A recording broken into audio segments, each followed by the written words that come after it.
Apologies, everyone. This has had to be a two-part upload, because when I went to check the internet of the actor's name who plays Will, which is Eric McCormack, it cut off the recording that I was in the midst of. As I got to Rob Lowe. So sorry about that. So to me, especially the top left photo of Rob Lowe, he could be the love child between Donny Osmond and Eric McCormack, who played Will in Will and Grace. So, yeah, not much more to say about Rob. I think he played... Did he guest star in Wonder Woman? And the film Wonder Woman. I know he's been in other films, but haven't really followed his filmography much, clearly.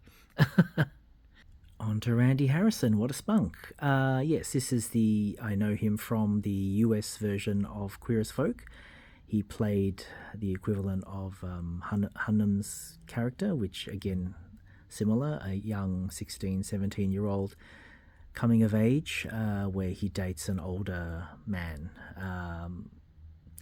You could say it's a carbon copy of the UK version, but they expanded a lot on it. UK series, for whatever reason, the seasons are very short, like, maybe 8 episodes or 10 episodes per season, where at the time of the US version of Queer as Folk had perhaps even 15 or 20 episodes per season from memory, or at least they expanded. They had more seasons and more episodes than the UK version, so they had expanded storylines that weren't touched on in the UK version. So, yeah. That's sorry, getting his name. That is Randy Harrison. Harrison? Yes. Okay, again, I thank you if you're still watching this till this point. We're almost there. It's just the alphabetized actors I've covered. We'll be covering R, I think T, and then W, and I think that's it, or maybe RSTW. Anyway, this is Ryan Carnes, or his name's right there, isn't it, under his images. The one on the top right, I know him from the film Eating Out. It had a couple of sequels after that as well. Cheekily titled, I think the sequel to the first one, Eating Out, was called Eating Out 2 Sloppy Seconds, I think. Very tongue-in-cheek, pun-filled. Yes, he played, you could say a twink on the show, on that film. Clearly, designed for eye candy there, especially the top right image. I don't really know much more of his filmography. I do recommend Eating Out. It's very farcical, like it's not meant to be taken seriously at all. If you definitely want a film with a queer bent that doesn't need much thought or understanding, definitely the comedy of Eating Out is highly recommended. So yeah, I best know him from that film, Eating Out. Okay, Robert Pattinson. A couple of standouts for me of his career. Obviously, Harry Potter. As I said, I'm not a reader of books much at all, really. So I don't know how well it translates from book page to screen page. But I enjoyed him in his role in Harry Potter films. And for me, Will and Grace, again, hopefully I can keep this camera steady when I reminisce about this. The episode... Oh, no, it wasn't him. Sorry, I'm getting that wrong. Forget what I'm saying. He never guest starred in Will and Grace, so we'll leave it at that. Obviously, the Twilight films I've not seen before, or really, really intend to. And, of course, The Batman, where he plays the latest actor who donned the black suit. Yes. Ooh, is it getting hot in here? Stephen Sandvoss, yes, the queer film Latter Days, where he plays the Mormon character, or a character who's a Mormon, and yes, dealing with his burgeoning feelings of being gay. Definitely the body for it. He could obviously play a heterosexual character as well, any character. He also was in Pacific Rim, I believe. Yes, what a cutie. Ooh, I just want to pinch those cheeks. Maybe the ones on his face as well. Sorry, it's funny. I just realized I haven't pressed the record button. I just was talking to myself, and that's it. Yeah, sorry. We're on to Thomas Brodie Sangster. I was saying I know him from Nanny McPhee. I think they made 2 films of that, and The Maze Runner, which was a trilogy. I think he's Australian as well, I think. So I was just saying how photogenic he is, as all the actors have been in this compilation. And yeah, handsome lad. I was also saying if you're still with me, we're almost at the end of this compilation, so stick with me if you want to watch it till the very end, and I appreciate if you're still with me on this unintentional part 2. I meant it as one long video, and I hope it's not blocked by YouTube this time, unless they have a problem with static imagery like this. But anyway, here we go. Let's go on. Taylor Lautner, yes, famous for the Twilight film franchise. He was in his early days so lovely Shark Boy and Lava Girl. He played a boy with shark-like abilities, able to swim and be like a shark, I guess, like a fierce Aquaman. Yeah, I haven't seen any of the Twilight films. I don't intend to. Not really my thing about vampires or werewolves, so yeah. Yeah, that's pretty much all I have to say about Taylor. Tom Holland. One could say he rescued the Spider-Man franchise, or say rescued, resurrected it, rejuvenated it.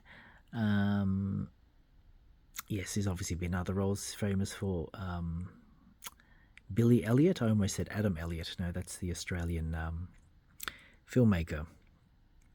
Billy Elliot. And yeah, I believe they're in the midst of making or working towards Spider-Man 4, where he will reprise his role. I'll believe it when I see it. You know, these days when you have a lot of fake trailers and fake news about such things, I'll believe it when there is an actual Spider-Man 4. Just given the history of like Andrew Garfield's never having had the 3rd film in his trilogy, and I've heard, reports, as you have too, about Tom being satisfied with his role of Spider-Man to date and not necessarily, wanting to don the Spider-Man suit again, just, to keep his roles diverse. But clearly, if you've got a massive paycheck dangling in front of you, as the MCU would, the Marvel Studios would be prepared to pay him and will pay him, I would think he would say yes. And yes, if Spider-Man 4 plans are correct, he will reprise his role as Peter Parker Spider-Man in Spider-Man 4. Yep, that's Tom Holland. I know, he's not an actor, Tom Daley. He's a Olympian diver medalist, but what a body. I was saying in the original compilation, before it was globally blocked by YouTube, that there's been many poll out there online asking audience members whether they would, date, or just in general, would you prefer Tom Holland or Tom Daley? In terms of dating or meeting them, I would clearly love to meet both. But if I had to choose, it's a very tough one. It did come down to Tom Holland, but only like a 0.001% above Tom Daley. They're easily comparable because they both have amazing physiques. They're both accomplished in their fields. They're both they're British, both of them. Yes, Tom Holland being straight and Tom Daley being gay, but that's all good, of course.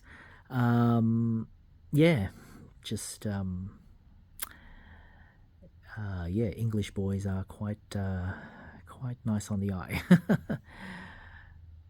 Okay, following on from the queer film Latter Days, yes, Wes Ramsey played the love interest of Hunnam's character in that film.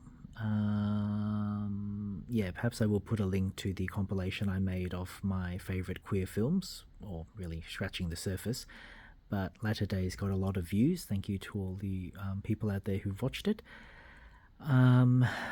the when I do get lots of views in their thousands, like even if it's I'm not downplaying this, even if it's like 5,000 views or 15,000 views, it's not content that's generated from me. It's not original content. So when I touched upon Latter Days in that compilation, which I'll put a link to once I've done all this editing and compilation here and uploading. When the film Latter Days, I made two parts of that queer compilation, film compilation. Latter Days, the compilation that features Latter Days has more views than the other half of the compilation, but I can see why, because Latter Days has two very handsome lead actors, and I mean I can't really relate to. I can relate to the story in terms of I was raised as Catholic, Roman Catholic in my faith, and yeah, if the Bible is meant to be read literally, the line about man shall not lathe with man or something like that. I don't know, but yeah, I have questioned my faith about about homosexuality, but and so yeah, I think the film Latter Days would speak volumes to people who are torn between their faith and their sexual identity, and of course, you can have both. But in the film, you see the struggle of the character that Hunnam plays, where, yeah, anyway, I won't give it away, but it's a very powerful film, and yes, caused or resulted in many, many views on my channel about that particular queer compilation featuring, it was also in the thumbnail, Latter Days. So, yeah, this actor plays the love interest in that film. Yes, believe it or not, we've reached the end of my A to Z compilation of actors that have caught my eye over the years. Wil Wheaton, yes, from Stand By Me, the film, playing alongside River Phoenix. Yeah, he would consider himself fortunate to be able to have worked alongside River Phoenix while he was still with us on Earth. Yes, as a Star Trek fan, and I really became a Star Trek fan through Star Trek The Next Generation. I was aware of the 6 films prior, and also the original series, the 1960 series featuring William Shatner and Leonard Nimoy, amongst others. But yeah, it was really Star Trek The Next Generation that thrust me into becoming a lifelong Star Trek fan, through Star Trek The Next Generation and Wil Wheaton's character Wesley Crusher. So I know he's got a lot of hate as his character. I hope not reflecting himself as an actor, as a person, but the character that he portrayed was seen as like a wonder child that saved the ship, but he reckons he only saved the ship a couple of times in the show or something like that. He was, not to give it away, spoilers, he was touted as some sort of boy genius, similar to kind of Mozart. It's touched upon one of the early episodes in season 1. So that would clearly explain why he has the ability to save the ship in many occasions, because he has such, I don't know, brain power, intelligence, or higher intelligence than these other crewmates in terms of, lateral thinking and whatnot, problem solving. But anyway, yes, in the original compilation, which is blocked, I don't know if it's necessarily for this, but I don't think it is, because I've used it in my other compilations or other content, not my content. I've memed the hell out of the scenes where Captain Picard says, "Shut up, Wesley." It's the episode Data Law, where we meet Data's brother for the first time, and Wesley's character, Wil Wheaton's character, Wil Wheaton is the only one who suspects that it's not Data they're dealing with throughout the episode, but actually Law. But none of the other officers take him seriously. And when he tries to speak up, Captain Picard shuts him down by saying, "Shut up, Wesley." And even his mother has done that too.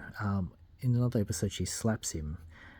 Anyway, so yeah, he's got a lot of flack for portraying the character of Wesley Crusher, but he does.